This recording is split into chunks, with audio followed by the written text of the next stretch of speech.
and we will show the heavens that we are worthy! Hey, that's pretty good. A few minutes later.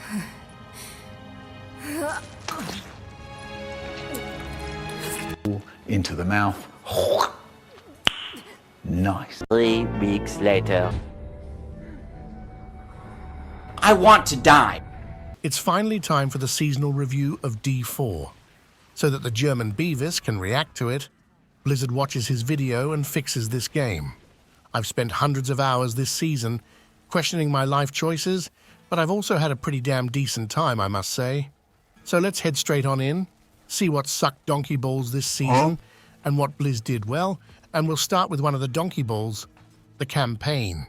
Huge spoilers ahead, but this one was a huge letdown. While the German Beavis and his friends went full big dick on the campaign and speed ran through it, I went the slow route and sat through the entire campaign watching every cinematic and conversation. And why would I do that? Well, shit, because I did it when the game first launched and had a damn good time doing it. But this time, all I could think of was drop-kicking Nayrel in the face to get her to stop her goddamn gibbering nonsense. Because that was all this campaign was to me. It barely progressed the story and killed off the only genuine badass an hour after meeting the guy, and we were back looking for Nayrel and her gibbering nonsense. I had to sit through my 10-hour of campaign recordings just to understand what the hell was going on in the campaign, as the only memory I still had was that of fighting a massive dog. Albeit I was drunk as shit. You would assume there was a few memorable moments in the campaign, but there was not. It was also extremely short, and I'll be expecting way more from the next expansion, honestly.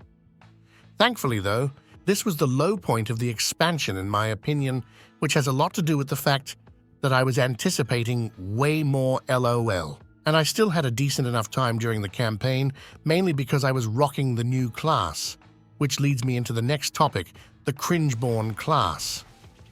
Can we just agree that this class is fun? Or at least that it's well designed for the most part?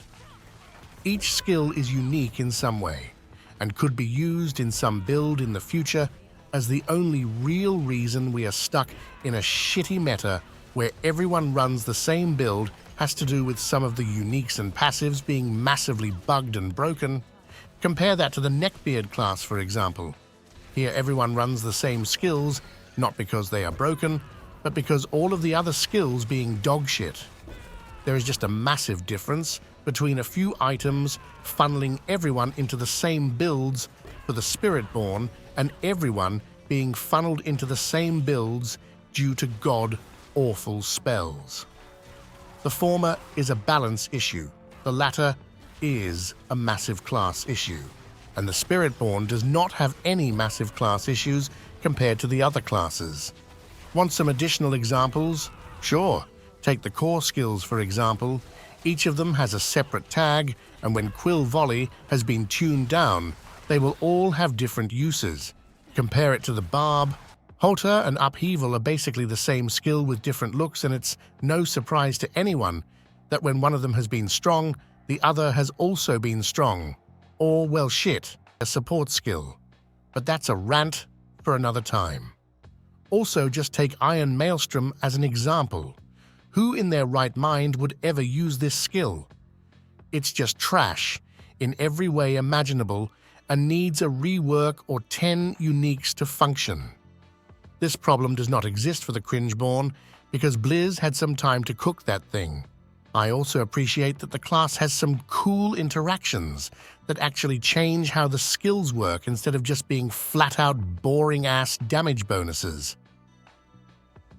There are not as many of these interactions such as in Last Epoch, for example, but we still have lovely things such as evade casting basic skills, casting core skills and defensives being used for offensive as a few examples. But despite it being great, it's not perfect, of course, which brings me to the bugs. How many Spiritborn bugs are we using in the top builds currently? I've lost count, honestly. And they are no small bugs. You have legendary nodes granting a 100x multiplier, uncapped aspects everywhere, and every unique weapon granting thousands of multiplicative damage. Unfortunately, this will always be a thing in Diablo, simply due to how we are scaling damage in this game. One screw-up somewhere in an aspect or node, and you're screwed. This time, it just happened to be way more aspects and nodes than what we have seen before. And it doesn't really get any better when you have popular content creators promoting blatant cheating either. Bruh. So let's just leave the Spiritborn with one word of advice. Beta. My bet is there will be no changes coming to all of these bugs in the mid-season patch, but I do have high hopes for the next season as long as we get a PTR, because it's going to be hard as hell to balance the Spiritborn class, otherwise once all of this shit is gone. Fortunately though, all of the other classes are in a fairly good spot compared to each other. Alright, let's head on over to some other bugs, mainly the golden item dupes, because this season had the worst economy out of all seasons by far. Just a few weeks into the game, an aspect is costing upwards of a whopping 100 billion gold. Getting decked out would cost trillions of gold, and while I do not promote gold buying, Blizz simply does not seem to give a shit about it anymore. A quick Google shows in some strange alien language that 1 trillion gold is 50 bucks. So basically, you can spend 50 bucks and get the best gear in the game. Gear that would take someone probably 1,000 hours to obtain. And assume that you farmed your gold legit boosting dogshit newbies or whatever, you can now finally buy one of these insanely expensive items. And what are you met with? Thousands upon thousands of duped goddamn items. And if you buy one of these, chances are they just magically disappear someday. Because that has been happening too. Which brings me on to the next topic. We need an auction house, man. There's just no getting around it. And this is coming from someone that has done a shit ton of trading in this game. Finding items in this game is now impossible, and the only way to get somewhere is to trade. Unfortunately, to trade with people that are massive assholes is suboptimal. They're duping, they're scamming, and they're flipping all of the items. I've previously been against an auction house because I believe it comes at a huge expense of actual gameplay. But trading this season has been absolute AIDS, and I've now changed my mind.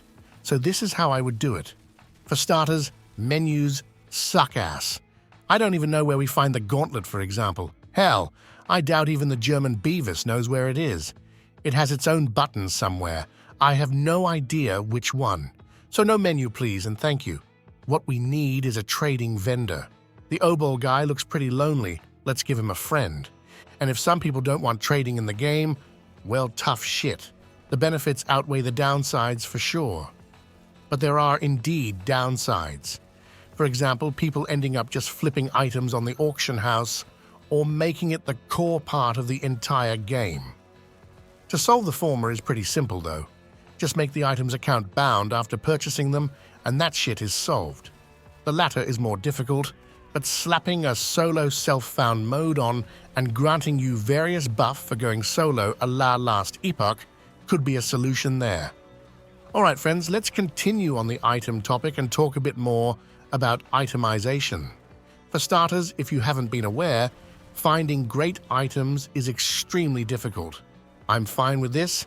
Each time a triple GA item drops, I'm whipping my dick out for Harambe just to punch a hole in my monitor when it has life per second on it. All good though, as long as we are getting an auction house and can more easily obtain ancestral items. What I do have a problem with, however, are two things. For starters, legendary items are absolute trash. I was hard crying about this all the way back during the PTR. Blizz followed that up by improving them, making them less trash. These items are now just littering the screen. They're the new yellow items. You don't get anything from picking them up. You grab them, you go to the blacksmith and salvage them, and you get nothing. I thought that we were trying to move away from all of these garbage gear problems where you're just using some of them for a couple of hours and then they're just screen littering. I would love an item filter here, but I doubt we are getting one. So what else can we do about them? It's rather simple, really. Boost the shit out of the salvaging materials would be my solution. Combine that with being able to transmute legendary materials into rare and common materials, and now we are talking. Or hey, just remove the common and rare materials altogether and only use the legendary materials. Because I doubt anyone out there has missed the fact that raw hides and iron chunks has been a massive bottleneck. First, it was the Forgotten Souls, and now these. And in the previous seasons it was veiled, crystals and angel breath. We can either remove these materials, or we have to be able to transmute the materials. Because having some of the common materials be bottlenecks each season sucks ass. I mean, come on. I've killed the fat diabetic and his friends thousands of times this season. Is it to farm Ubers? Nope. To farm uniques? Nope. It's to farm fucking rawhides. That's just dumb, honestly. And the last seasons I was running around in Helltides picking up flowers. Also dumb. If I'm a big schlong ziz pumper blasting quintillions of damage, I don't want to spend time with the common peasants killing diabetics all day long. That activity should be reserved for mythic and unique farming. Also, a small thing that's been bugging me, having legendary Neath Iron was way cooler than these rare obducets. Bring back the Neath Irons. It doesn't get any better when this stupid-ass AI mispronounce obducets half of the time either. On to the second massive problem with itemization, the aspects. For context, to gain the high aspect ranks, you must get an ancestral to drop it. But at the same time, the ancestrals can also get a shitty roll. And most aspects can have 20 or more rolls on it, meaning it's close to impossible to gain the highest ranks. The non-bald max roll guy liked this new change. I'm with him on the fact that I'm cool with only ancestral items being able to roll the highest rolls. But god damn it, man, don't let them roll the lowest rolls too, for the love of God. Hunting aspects is not fun at all. Finding highly rolled aspects has not granted me any joy at all. All of these hundreds of hours I've played this season, I have been nothing but pissed off that I'm running around with dogshit aspects. And if I were to get one with a high roll, I would probably still be pissed. This has to go. To the goddamn trash, that is. Because I hate it. Oh, and by the way, why do all the Spiritborn rings look the same? Just asking. Okay, friends, and next we have the new activities. Let's start with the Undercity. Blizz partially missed the mark on this one. Want to know why? Of course you do, you dirty dog. Because the drop rate for the tributes are all messed up. This should be easily solved, though. I like the Undercity a lot. It's great for target farming. But there are not enough tributes apart from the Titans and Harmony. Fix this shit, and the Undercity is going to be amazing for target farming. And I honestly don't think you need to worry too much about people only running the Undercity for everything. In my opinion, this should be the main place to acquire ancestral items, but as it currently stands, those tributes are, funnily enough, the most difficult to obtain. The refinement ones I don't give too much of a shit about, seeing as we already have 2 obducet farms. But it would be fun to vary a bit and run some Undercities for those too, I guess. And then the other new activity, the Dark Citadel.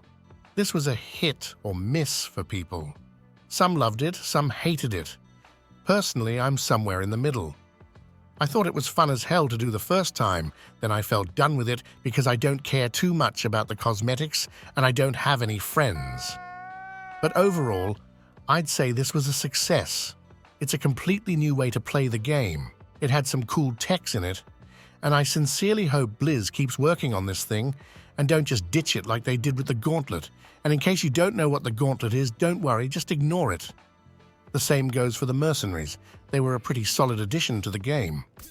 I was skeptical of these at first, as I'm not a massive fan of having some idiot follow me around, but they grant useful buffs, and I enjoyed their quest chains.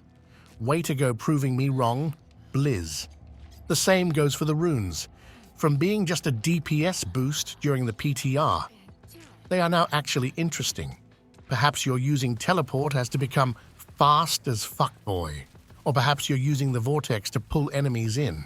There are a lot of fun options, honestly, and Blizz is proly adding some more as well. Good stuff. Alright, and next up on the agenda we have progression. All the way from level 1 to Paragon 300. I'm currently about halfway, but at the same time I haven't been specifically target farming experience just yet. And I can gladly say that all the way from level 1 all the way to where I am now, the progression has been pretty great apart from one thing. And that is the fact that I've been playing Spiritborn. But playing the rogue and shit-smearing barbarian, the progression was pretty damn solid there. If you suck ass, then you start at normal. Maybe you get an aspect or two, and then you can swap to hard. Once you get your build online, you swap to expert. As you're approaching 60, maybe you have a unique or two, and you can go for penitent. You then work on your gear, do all the activities, and move towards Torment 4. This felt great, honestly. Apart from the Spiritborn, of course, there it was more or less just slap on a rod of Kepaleke and hop into Torment 4 straight away.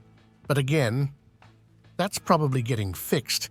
I also really enjoy the fact that we now have the Paragon grind. I'll be trying to get that Paragon 300 before the season ends, but I also don't give a shit about it since I've already unlocked all the important Paragon nodes. Despite this, though, at least I have a reason to log in. And that's probably great for the good old Bobby Cowdick severance pay as well. Now we've been a bit too positive here for a while. Let's chuck a Yui and see what's going on with our new seasonal mechanic, the Gaping Asshole. It's a gaping asshole because this mechanic sucks ass. We're just following him around for 5 minutes, slow walking until he finally spawns a portal just so we can get one of our seething opals for that tiny bit of additional experience and some additional materials. To make things worse, the guy is never alive when I need to kill him for the opals. Instead, he spawns every now and then, walks around slow as hell and wastes our time. We should just be able to spawn this guy how many times we want, mass farm the opals and get done with it while at the same time making him move faster. The resilience making him impossible to one-shot is fine, but forcing us to follow him around for half an hour is not. Perhaps it's fixed during the mid-season patch, perhaps it's not. But either way, please know more of this. Ilmao, lol, ruffle. Well, damn, that's all I had for this one. Got any additional suggestions? Drop them below. Perhaps someone is watching. Probably not, but you never know. Either way, see you in the next one, Kings.